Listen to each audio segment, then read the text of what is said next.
I'm Connor, growth driver here at The Role. If I ask you to imagine the components of a successful business mindset, what comes to mind? Talented? Yes. Hardworking? Sure. Passionate? Absolutely. But what about being generous? What if I was to tell you that being generous and the ability to put the interests of others before your own can actually help you to get to the top of your field? Today I will be discussing with you key takeaways from Adam Grant's book, Give and Take, where he sheds light on how giving can actually increase your chance of success. Simply put, people can be placed in three categories in terms of their attitudes towards giving. Firstly, there are takers. These are people who give strategically in the aim of cashing in favors at a later date.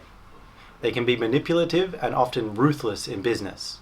There are matchers. These people act in accordance with their own norms of fairness, often reciprocating the deeds of others in the hope of maintaining good relationships. Finally, there are givers. These are the people who are happy to offer more than they take and go into situations with a win-win frame of mind.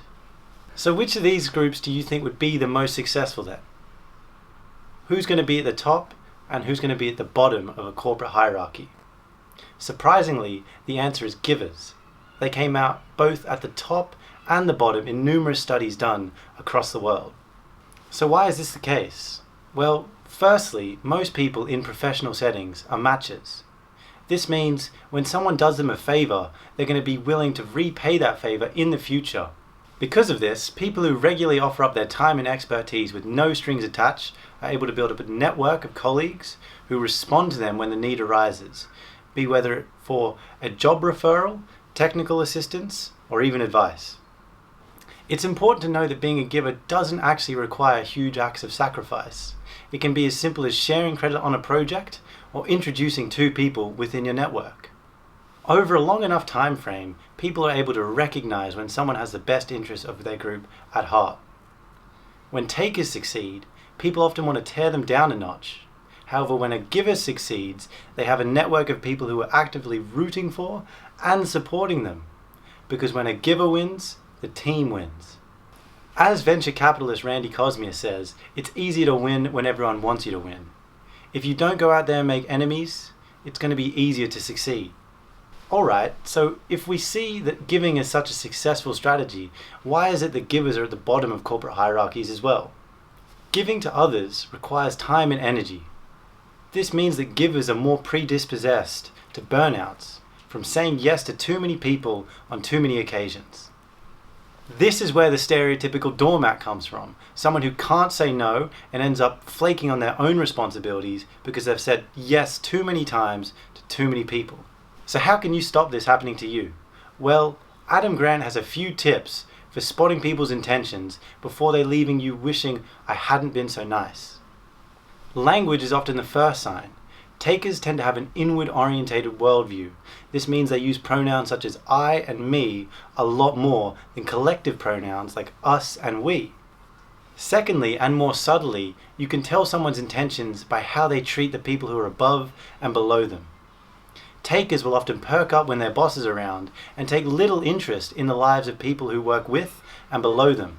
Being friendly and unfriendly is one of the first things people tend to think about when they're judging someone's character. This is misfounded. These characteristics are only skin deep and will not give you an inclination as to someone's true intentions.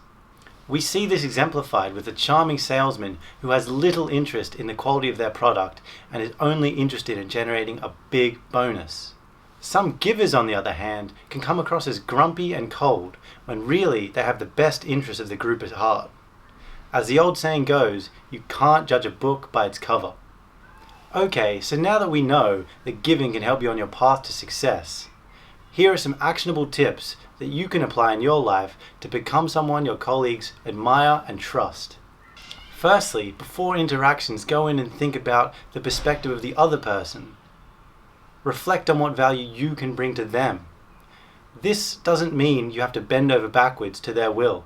It only means that you're going to adopt a more value-creating mindset for all of your interactions.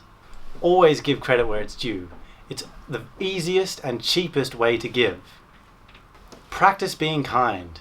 Giving unconditionally does not come naturally to everyone. Start out with the people in your life who you trust and respect. and then slowly work out from there.